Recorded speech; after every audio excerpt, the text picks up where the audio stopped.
Hello, I'm Aleena Anwar, and I'm an apprentice in the customer service team at iTech Skills and Employment. I really enjoy working with people and supporting customers. I feel confident in my role and being part of the team. But this is not where I first started with iTech. I began as a learner in the iTech Barry Centre on the Jobs Growth Wales Plus programme.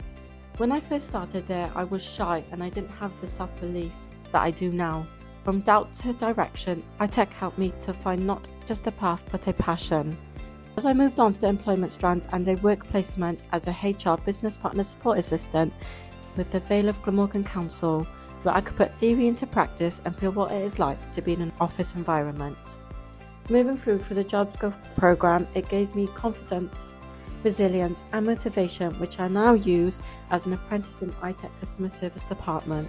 This progression path has been really exciting for me, and I love the team I work with at iTech's headquarters.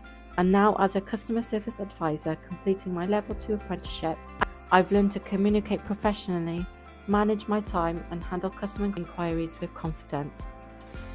The people who dealt with me made me want to quit, but the people at iTech made me want to grow. Where others saw failure, iTech saw my future.